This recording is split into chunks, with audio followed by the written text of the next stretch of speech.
Bonjour à tous. Il est 10h29. Je me permets de commencer avec une petite minute d'avance. Merci de nous avoir rejoints pour cet échange. Donc on a un petit peu environ 45 minutes et on espère que on pourra réserver un temps pour vos questions, si vous en avez. Donc je me présente, Anne-Cécile Bélanger, je représente l'Alliance WISE, qui a le plaisir d'organiser ce workshop avec nos participants que je vais introduire dans quelques secondes. Donc nous avons choisi ce thème aujourd'hui de la performance énergétique des bâtiments dans le cadre de cet événement et plus particulièrement du rôle des réseaux de communication de type LP1 que nous représentons avec l'Alliance WISE, qui promeut ce type de réseau de communication pour l'IoT, pour des usages industriels, avec aujourd'hui une expérience de plus de 12 millions d'objets connectés aujourd'hui, principalement avec les compteurs de gaz et les compteurs d'eau en France et en Europe. C'est donc sur la base de cette expérience que l'Alliance a été créée il y a quelques années désormais par des grands acteurs de l'industrie, des utilities en particulier, qui comptent aujourd'hui plus d'une quarantaine de membres dans différents domaines d'activité, dont certains nous représentent aujourd'hui. Et donc l'intérêt aujourd'hui de ce workshop, c'est d'aller au-delà de l'aspect technique de ce protocole de communication, sur lequel nous reviendrons tout de même un petit peu, puisque beaucoup de modes de communication cohabitent au sein du bâtiment intelligent. Voilà, d'aller un petit peu au-delà pour voir en quoi ce type de technologie pouvait servir les usages du bâtiment intelligent et de la performance énergétique, et au-delà. Et donc pour cela, j'ai le plaisir d'accueillir 3 intervenants que je vais introduire brièvement et qui vont nous aussi expliquer en quoi leurs entreprises sont concernées par ces échanges. Tout d'abord, Caroline Javel, donc, qui est la directrice marketing et communication de la société Endless Wireless. Ensuite, nous avons Cyril Homel, qui est VP Business Development de la société Energisme. Et enfin, Thibaut Staba, qui est business developer international pour IOWISME. Alors, avant d'introduire mes questions, je vais vous laisser vous présenter et puis présenter rapidement en quelques mots vos activités, vos sociétés, pour qu'on comprenne bien en fait voilà, en quoi vous êtes concernés par ce sujet aujourd'hui.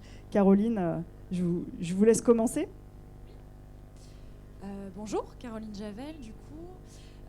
Endless Wireless, alors en quelques mots, donc nous sommes fabricants de transmetteurs radio sans fil dédiés à des applications donc, de performance énergétique du bâtiment. Nous sommes un acteur présent sur ce marché depuis une douzaine d'années grosso modo, et nous adressons donc à une cible 100% B2B d'intégrateurs système du bâtiment. Donc en d'autres termes, les exploitants en efficacité énergétique du bâtiment, sociétés comme IDEX, Dalkia, Engie. Nous sommes actifs du coup sur le marché français et européen. Aujourd'hui, on a à peu près les 3/4 de nos ventes encore réalisées sur le marché national qui est bien dynamique et bien dynamisé aussi par tout ce qui est toutes les réglementations en matière de surveillance de confort, de qualité de l'air intérieur. Mais je crois que Cyril aura l'occasion d'en parler un petit peu plus tard. À l'export, on est dans une dynamique aussi de croissance chez Endless Wireless. Aujourd'hui, donc on a un quart de nos ventes à peu près qui est réalisé à l'export sur des marchés qui connaissent une vraie dynamique, donc notamment en Europe. Donc on a pas mal de projets clients, notamment au Royaume-Uni, en Espagne, en Italie, en Belgique. Ce sont des marchés qui sont vraiment en croissance pour nous. Voilà, donc au global, on est chez Endless dans une bonne dynamique puisqu'on est sur une croissance de chiffre d'affaires de plus 20% annuel. Alors je mets un petit peu de côté l'année passée qui a été quand même particulière, mais avec des indicateurs qui repartent bien à la hausse puisque là cette année on est déjà plus 25% à peu près de nos objectifs. Donc on voit que ça redémarre quand même bien et les projets de nos clients nous le montre. Il y a une bonne reprise. Après, on a des enjeux d'approvisionnement surtout au niveau des composants de nos produits.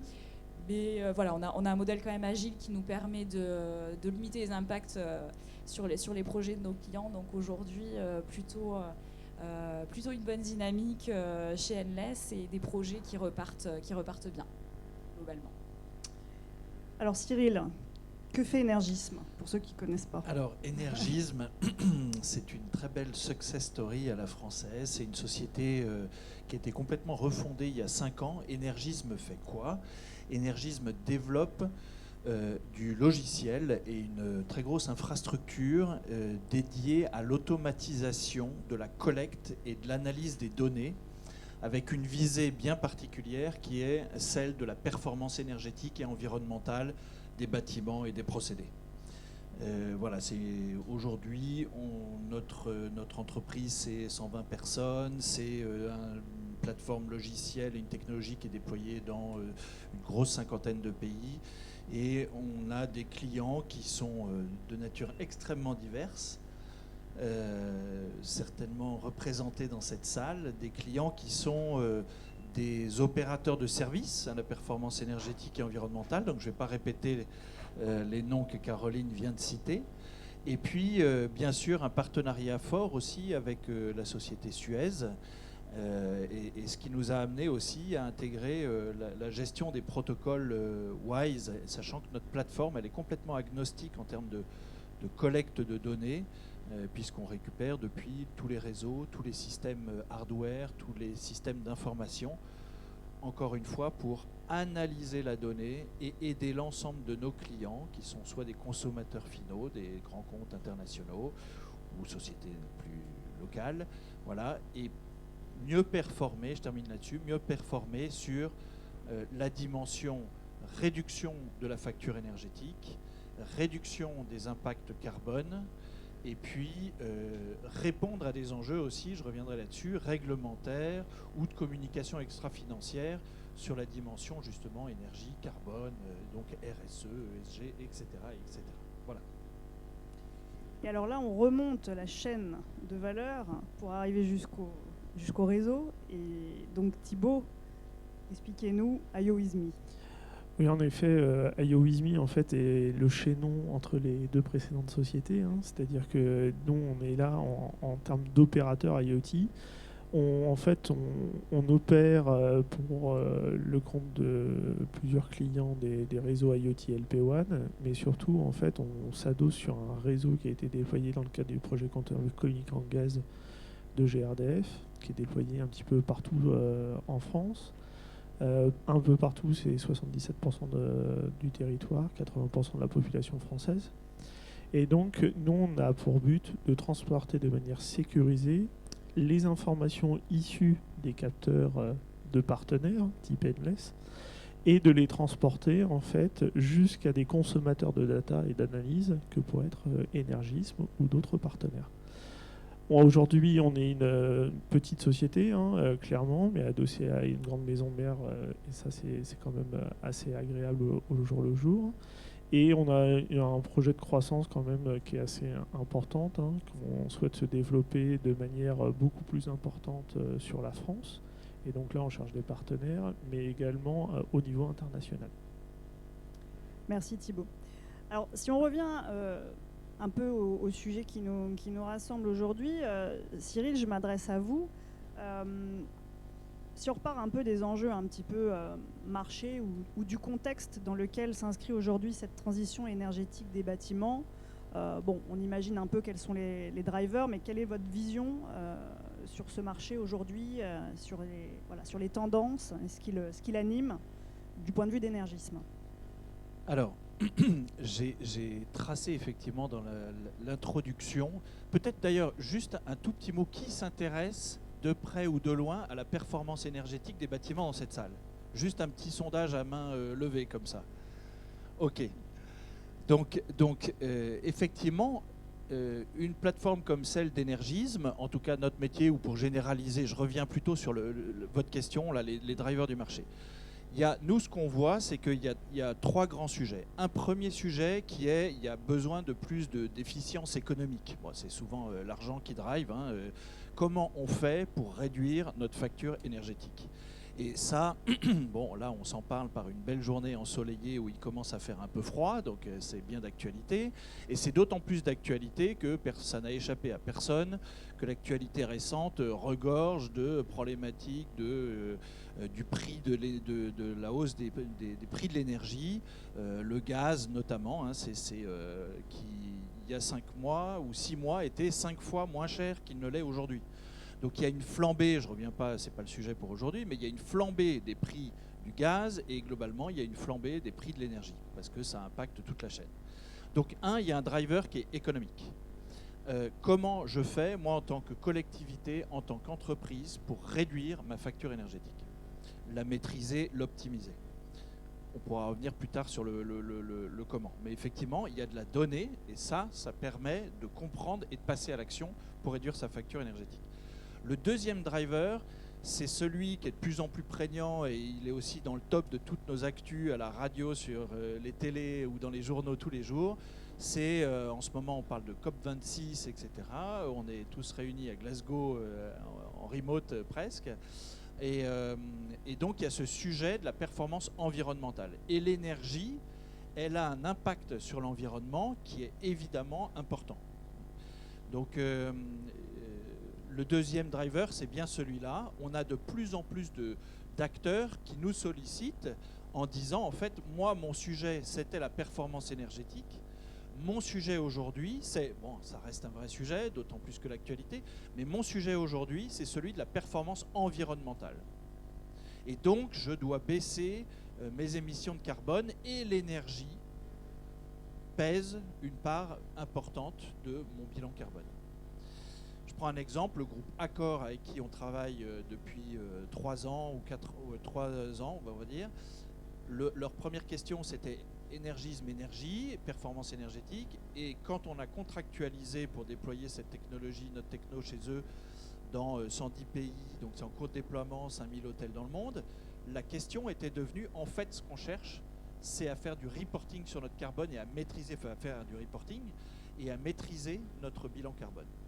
Et puis le troisième élément, il est plus réglementaire ou justement lié à ces questions de reporting, on va dire extra-financier. Je dois répondre sur le marché français à une thématique qui est celui du décret tertiaire, par exemple. J'ai des bâtiments qui font plus de 1000 mètres carrés, etc. On pourra peut-être revenir là-dessus, mais voilà, il y a la thématique du décret tertiaire, 2, la thématique du décret BACS qui arrive, et puis 3, cette pression de plus en plus forte sur le reporting extra-financier qui est maintenant audité. C'est-à-dire qu'avant, vous aviez Ernst & Young ou toutes ces sociétés d'audit qui venaient auditer vos bilans financiers de vos organisations. Aujourd'hui, ce qu'ils veulent, c'est pas uniquement auditer le bilan financier, mais aussi auditer le bilan environnemental en disant ça a un impact sur votre cours de bourse, ça a un impact sur votre communication qui est extrêmement importante. Donc on veut aussi auditer ça. Vous devez donc être irréprochable dans la façon dont vous collectez ces informations, vous les traitez et vous les communiquez. Voilà, moi je retiendrai ces 3 drivers-là essentiellement, vu en tout cas de ma fenêtre. Je suis sûr qu'il y en a plein d'autres dans la salle. Et alors, du coup, les cas d'usage autour de ces drivers, on parle de performance énergétique. Donc, est-ce que vous pouvez nous en dire un peu plus? Et puis, est-ce que pour vous, ça s'arrête là? Est-ce que c'est la performance énergétique et au-delà, est-ce qu'il se passe quelque chose dans les cas d'usage un peu connexes? Je suis sûr que mes voisins auront aussi bien à compléter là-dessus. Mais d'abord, le cas d'usage premier que nous, on a suivi, c'était celui de la performance énergétique du long de l'entreprise. Et puis, progressivement, il s'élargit. Alors, la performance énergétique, ça passe par je vais capter des données d'information sur des compteurs, sur des capteurs, ça passe par des réseaux, ça passe par des bases de données. Aujourd'hui, en 72 heures top chrono, vous avez BNP Paribas, j'ai 2500 agences en France. Dans 3 jours top chrono, j'ai connecté vos 2500 agences, récupérer la donnée de tous vos compteurs de gaz et d'électricité parce que je suis interfacé avec les bases de données d'Enedis, de GRDF, de RTE, etc. Donc en 3 jours top chrono, on peut déjà donner une vision très forte sur le cas d'usage qui est celui de la performance énergétique et suivre en temps réel des consommations sans aucune instrumentation à ce stade-là, sans aucun réseau télécom à ce stade-là. On va faire la même chose en utilisant des factures, récupérer les factures, analyser les factures, etc. Donc ça, c'est le cas d'usage énergie. Le cas d'usage carbone, ça veut dire quoi? Ça veut dire qu'on va s'interfacer avec les bases de données des fournisseurs pour avoir le contenu carbone de l'énergie qu'ils vous fournissent. On va s'interfacer, on est nativement interfacé avec les bases de données, par exemple, de l'ADEME, qui d'ailleurs utilise notre plateforme pour faire son propre décret tertiaire. Donc voilà, et on va du coup avoir comme ça des cas d'usage qui vont être liés au carbone, et ça va aller beaucoup plus loin, puisqu'on va pouvoir capter des taux de carbone dans l'air, dans des salles de réunion, et là on intervient effectivement les réseaux IoT, les capteurs IoT, les réseaux IoT. Et donc là, on passe sur une autre dimension aussi qui peut être celle du sanitaire. Typiquement, monitorer des capteurs en entrée et en sortie de ballons d'eau chaude, ça permet de faire un cas d'usage sur est-ce qu'il y a un risque de légionnelle.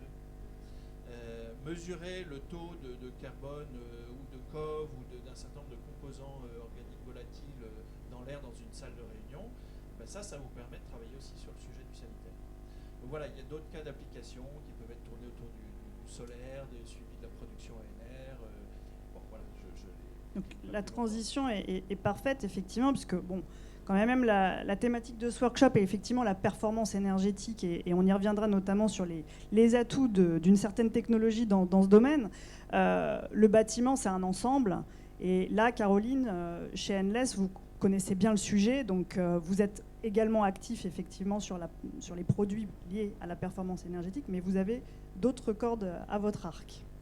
Oui, tout à fait. Alors, je vais te faire une petite redite par rapport à ce que c'est Cyril, mais ce qui est intéressant effectivement dans le bâtiment et dans les applications que l'on couvre chez Endless Wireless, au niveau de nos capteurs, c'est qu'on va se trouver...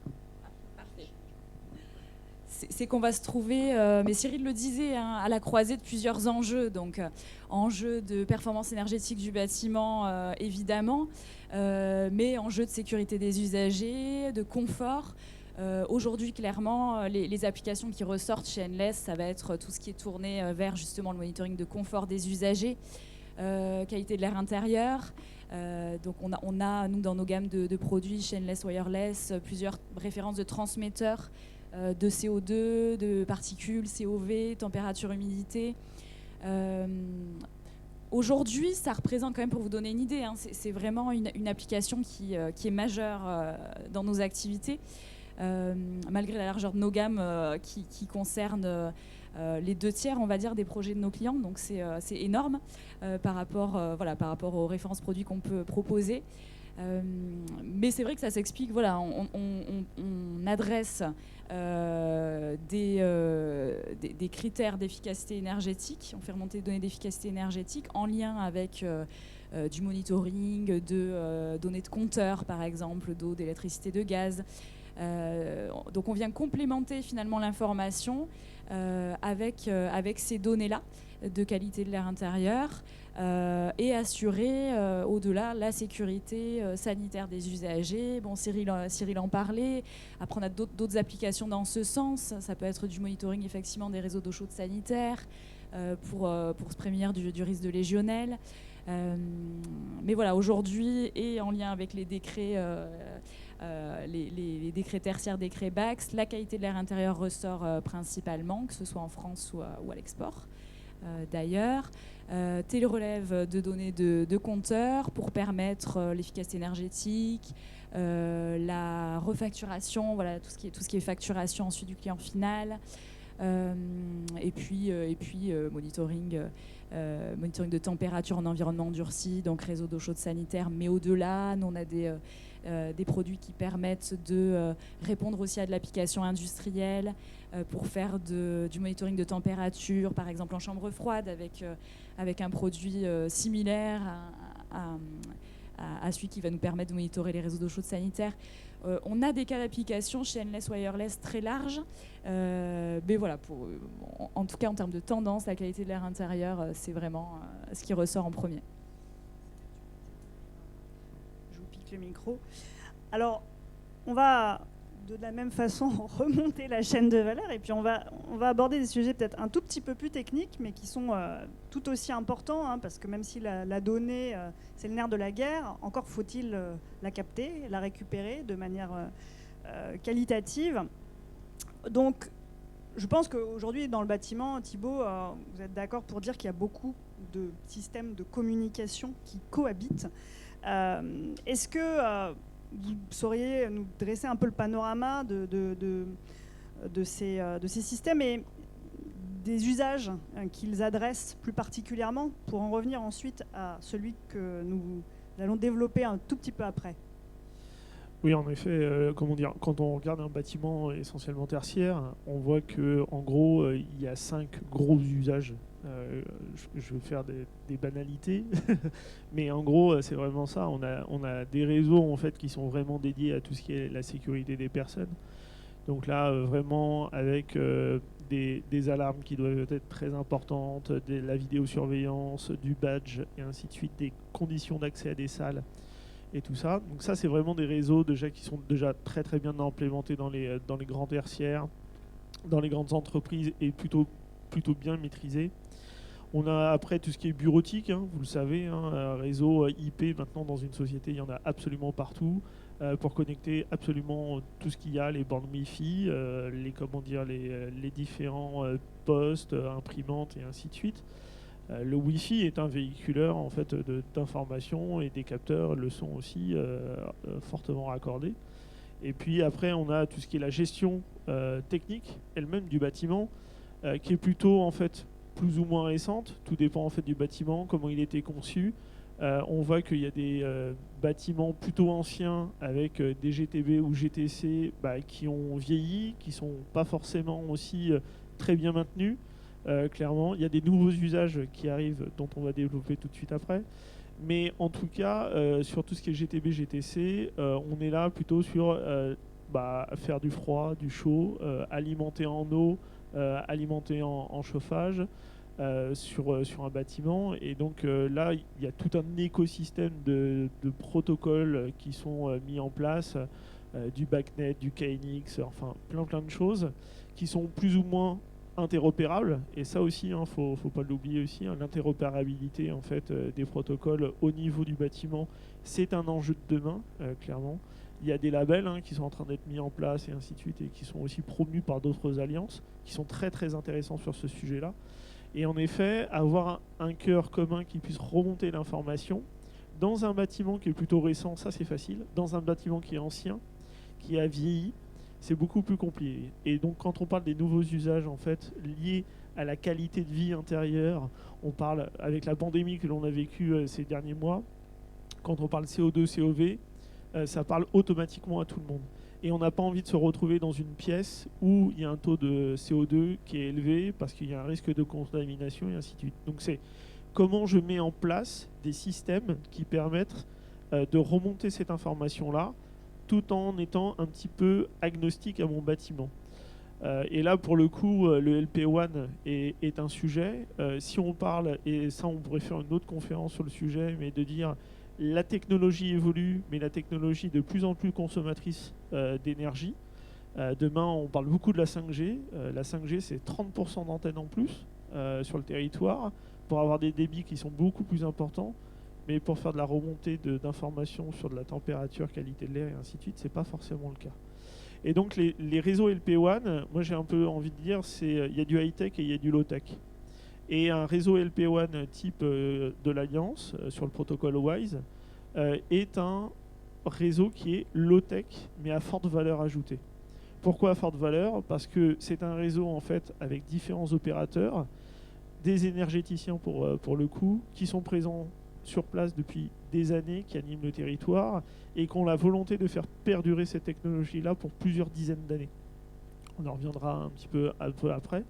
Mais en tout cas, ce qui est assez intéressant, c'est de se dire pourquoi utiliser des technologies très énergivores pour faire de la performance énergétique. Donc c'est un petit peu ambivalent. Et du coup, c'est vrai que le LP1, sous toutes ses formes, est très intéressante, et plus particulièrement le 169, parce que en termes d'intégration dans un bâtiment, il a la capacité de sortir beaucoup mieux, de mieux pénétrer.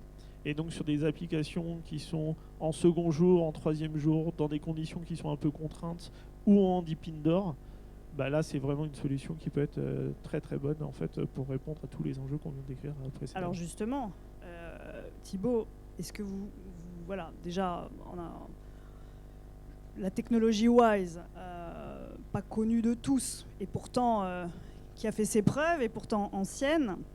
Est-ce que vous pouvez rappeler un petit peu les principes, les bases du fonctionnement de la techno, et finalement quels sont ses atouts dans l'univers des technologies IoT LP1, en particulier pour le use case du bâtiment?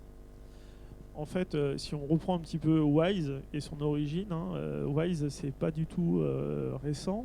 C'est vrai qu'on en parle très peu, malheureusement. Mais en général, quand on parle peu de quelque chose, ça veut dire que ça se passe bien. Donc moi, je le prends plutôt positivement. Mais c'est vrai qu'en termes de communication, on n'a jamais énormément communiqué. En tout cas, c'est un protocole qui est basé sur du wireless MBus classique, qui a été normalisé au fur et à mesure du temps avec le N13757.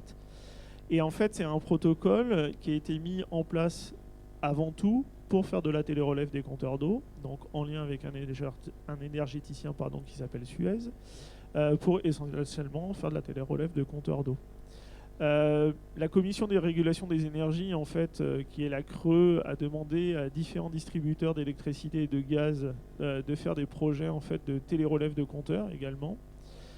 Projet électrique, ça a été plutôt basé sur du CPL. Concernant le projet gaz, et GRDF en fait a fait le choix de prendre une technologie radio parce que il y avait les volontés de faire des produits qui duraient très longtemps dans le temps, qui étaient autonomes, et donc il fallait envoyer des petits paquets de données de manière régulière, mais pour avoir aussi des informations qui soient facturantes au final.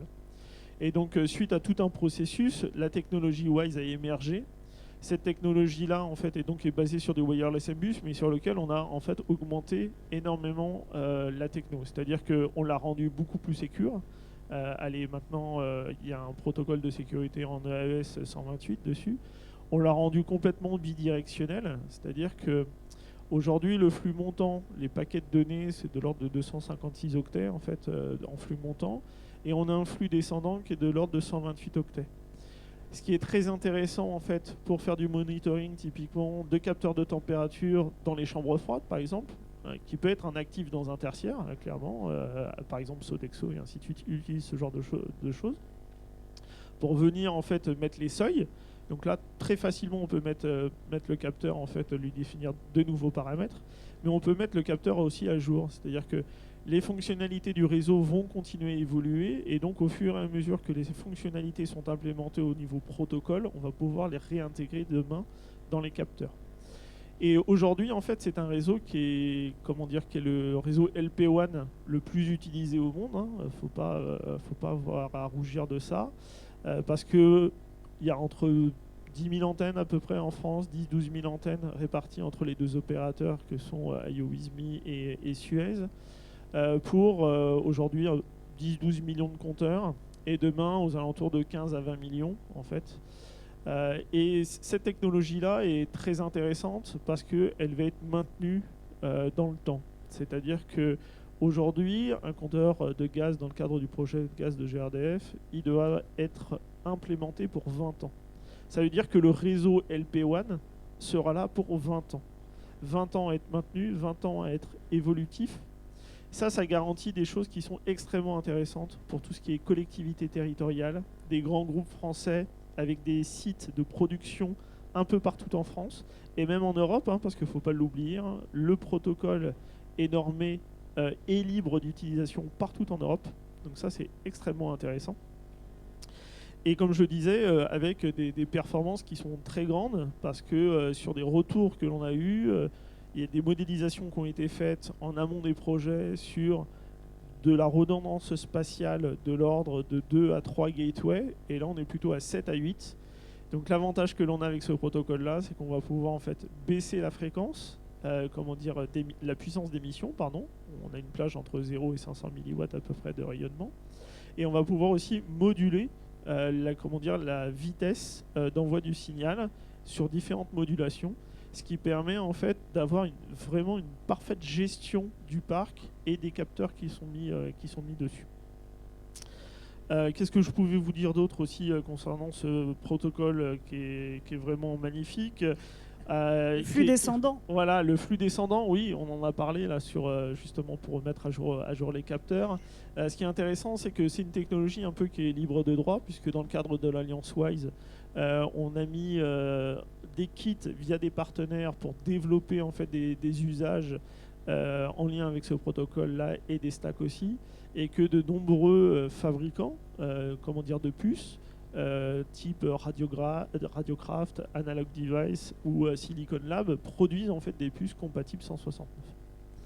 Voilà, donc en fait tous les usages sont envisageables, des usages pas de la vidéo, de l'audio ou quoi que ce soit, comme sur des gros réseaux, mais en tout cas c'est un réseau LPWAN performant. Moi j'y crois beaucoup.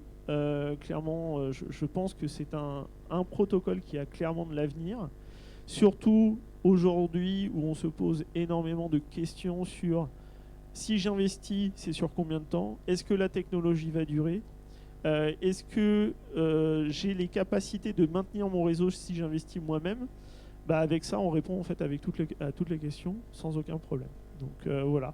Donc, si vous êtes intéressé, l'Alliance cherche toujours des partenaires, on est toujours ouvert à discuter.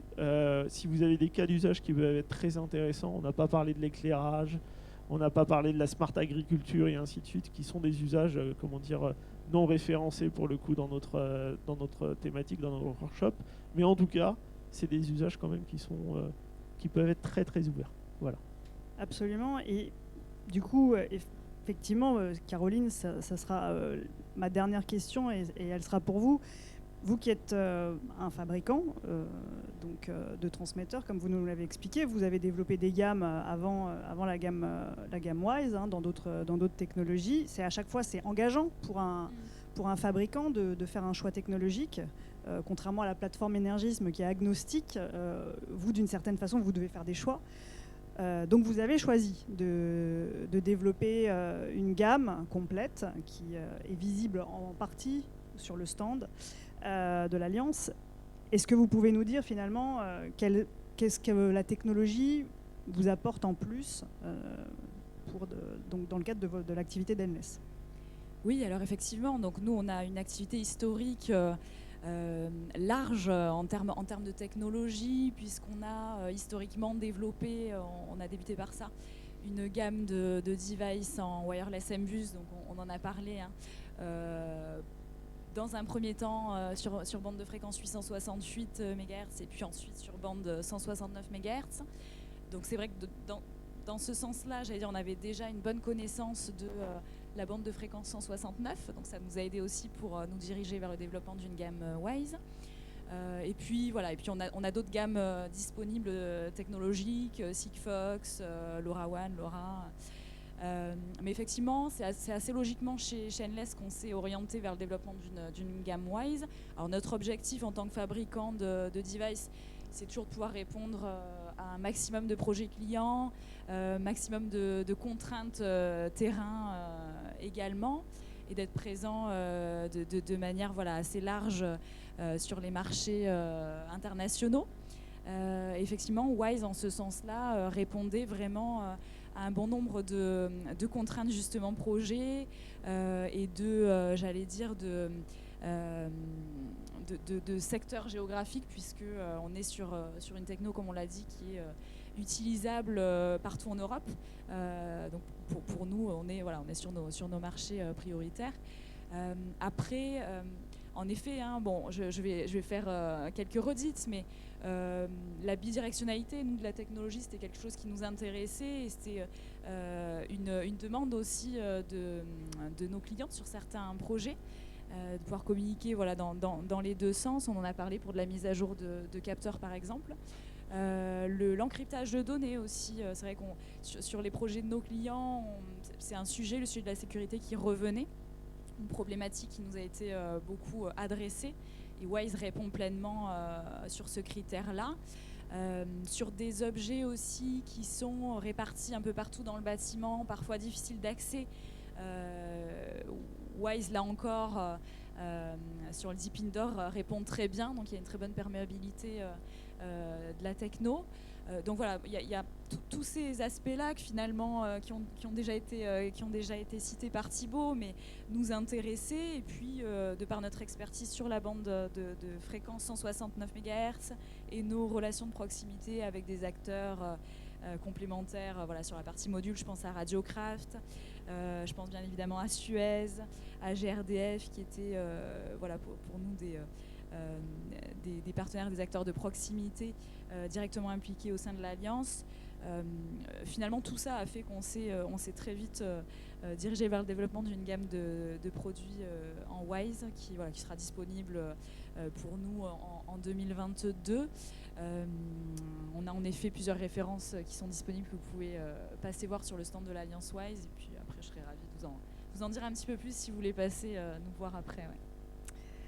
Je rappellerai les coordonnées du stand, mais Cyril aura le dernier mot du coup. Non, c'est surtout, c'est à vous le dernier mot. Juste pour effectivement dire qu'on n'en a pas trop parlé des business models. C'est aujourd'hui ces technologies radio, ces capteurs, ces plateformes logicielles, elles sont aujourd'hui extrêmement efficaces en coût pour une poignée d'euros, et quand on dit une poignée, c'est souvent moins d'1 € par mois. Vous collectez de la donnée, vous l'analysez, vous l'exploitez, et ça vous permet de passer à l'action.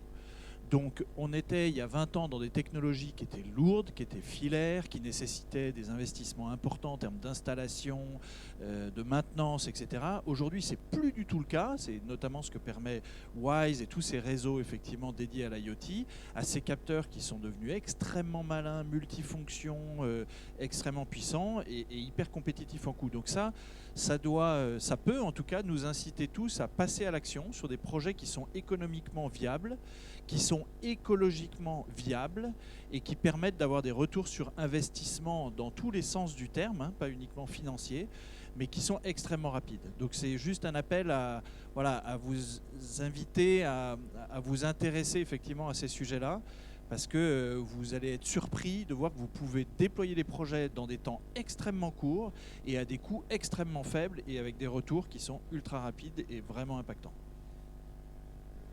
Je rajouterai avec peu de maintenance aussi, en tout cas voilà, sur la partie device, nous on a des autonomies qui peuvent atteindre plusieurs dizaines d'années, notamment basées sur la technologie Wise, donc qui est peu énergivore pour nos produits. Voilà, une fois que tout est installé, on a quand même plusieurs années devant nous et pas de nécessité de retourner sur site, grâce encore une fois à la bidirectionnalité qui permet de reconfigurer.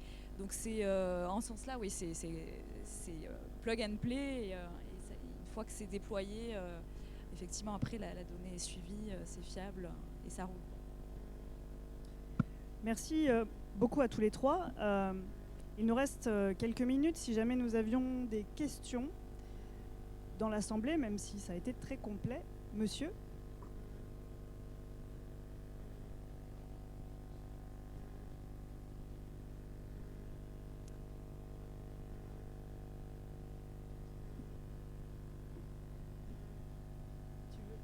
Je pense que tu es plus à même à répondre que moi en représentant le groupe Suez. Je change pour le de coup, casquette. De casquette, exactement.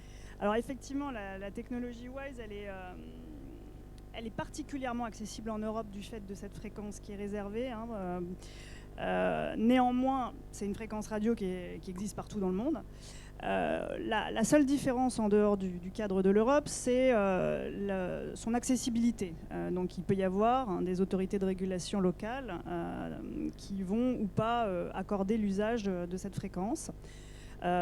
Néanmoins, donc c'est toujours possible de développer des cas d'usage en 169 à l'international. Chez Suez, on a plusieurs références en dehors de l'Europe, notamment en Australie, en Nouvelle-Zélande, et en Afrique du Nord, où on a des contrats avec des utilities locales. Nos use cases aujourd'hui sont principalement tournés autour du comptage du smart metering de l'AMR et de l'AMI dans le domaine de l'eau. mais le fonctionnement est le même. Donc voilà, donc c'est à chaque fois donc un projet qui va nécessiter un peu plus d'études pour se mettre en contact avec les autorités locales et vérifier que l'usage de la fréquence est possible. Nous, Suez en tout cas, on a des cas d'application en Asie, à Singapour, à Hong Kong, en Australie, en Nouvelle-Zélande. En Afrique du Nord, on a des cas d'usage au Maroc. On a déjà fait des pilotes, il me semble, en Algérie. Donc voilà, donc c'est moins ouvert, mais ça reste néanmoins possible dans le cadre de projets particuliers. Vous avez bien compris que de toute façon, des réseaux WAS, il n'y en a pas partout. Ce n'est pas des stratégies de déploiement massives qui se mettent en place. Mais par contre, dans le cadre de projets localisés à l'échelle d'un territoire, que ce soit une ville ou même un pays, on a couvert toute l'île de Malte, par exemple, il y a déjà plusieurs années, pour ces projets. Ce sont des choses qui s'étudient au cas par cas. Et deuxième réponse aussi, mais peut-être un tout petit peu plus technique, et donc je ne m'avancerai pas trop, mais il est possible aussi de modifier légèrement la modulation de sorte à s'approcher de la fréquence 169 sans y être tout à fait. Donc ça nous donne une marge de manœuvre un tout petit peu plus large sur certains territoires.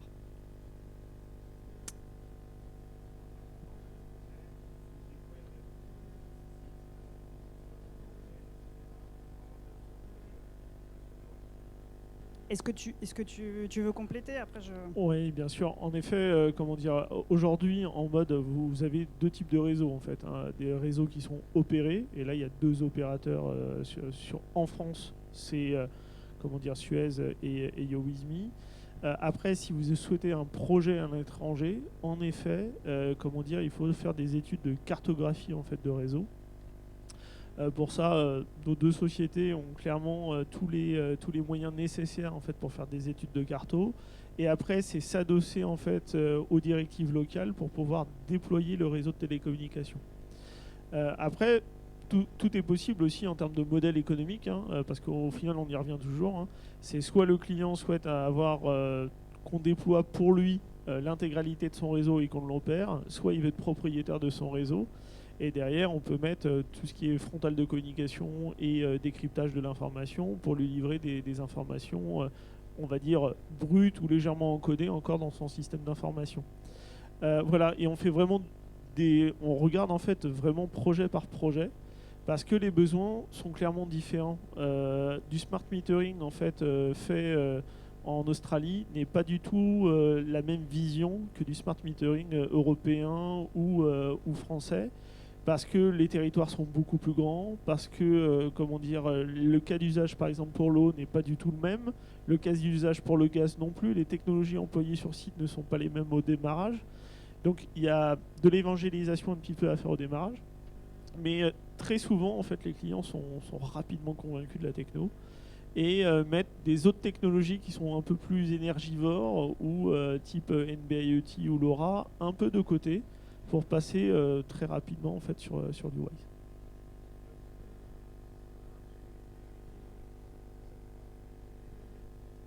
Oui, il y a des réseaux qui sont déjà présents, mais en fait, quand on regarde le nombre de capteurs raccrochés en fait, à des réseaux qui sont opérés, en fait, il y a peu de capteurs. Et je pense que vous avez fait des études, si je peux me permettre, côté Suez, sur les performances entre NB-IoT et LPWAN WISE en Asie, et on a vu en fait que les performances du réseau sont clairement différentes. Le NB-IoT en fait a des performances qui sont beaucoup moins bonnes que du LPWAN en 169 MHz. Mais après, la technologie peut permettre aussi plus de choses en NB-IoT qu'en LPWAN. Donc on calibre le besoin, on regarde l'usage, qu'est-ce qu'on fait, quelle technologie on choisit. Mais je dirais que pour véhiculer des informations de petite quantité à des pas de temps qui peuvent être assez intéressants, parce que le duty cycle quand même est assez élevé sur WISE, on est à 10%, ça fait 3600 secondes en gros, par heure. C'est vraiment très intéressant de passer avec ce cas d'usage-là, enfin du moins cette technologie. Je rejoins la réponse de Thibaut. L'usage d'abord, et ensuite le choix de la technologie. Et effectivement, aujourd'hui, le retour d'expérience sur WISE, il est de plus de 15 ans. Avec la pérennité qui est évoquée par Thibaut derrière, parce que les usagers aujourd'hui principaux de cette technologie s'engagent sur des années. Donc ce sont des choses qui fonctionnent aujourd'hui, qui sont robustes, avec des références dans le monde et des fabricants qui se sont engagés de manière industrielle sur des volumes très importants.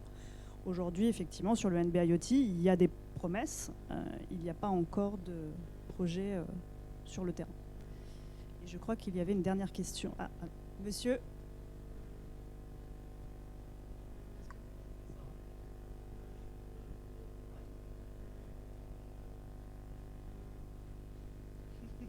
Oui.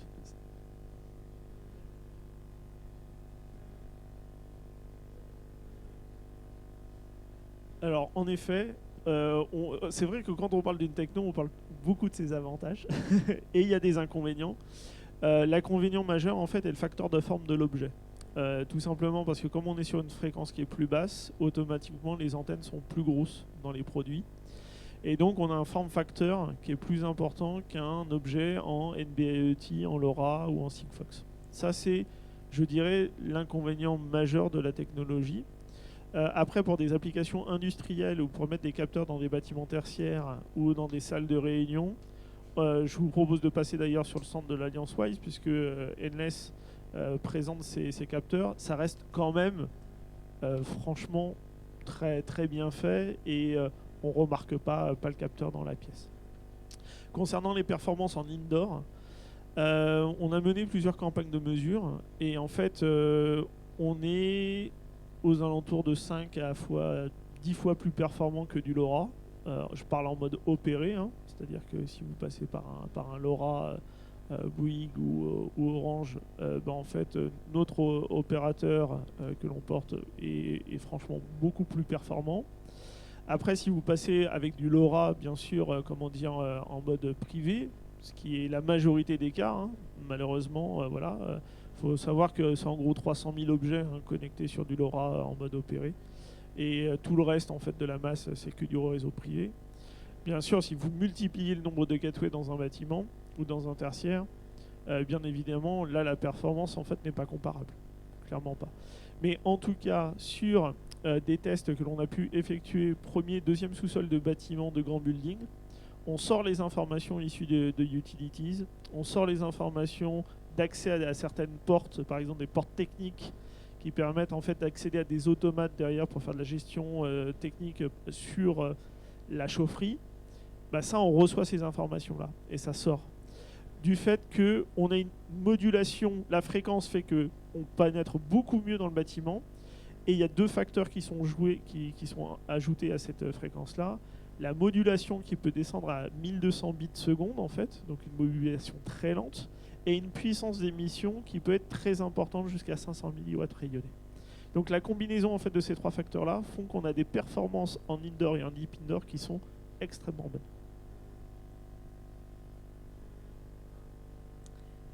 Voilà, écoutez, je crois qu'on est arrivé au bout de notre... Même on a un petit peu dépassé, donc je crois qu'il faut qu'on libère la salle. Merci pour vos questions, votre intérêt. N'hésitez pas à nous retrouver, stand E41. Merci beaucoup. Pour davantage d'échanges. Merci à tous.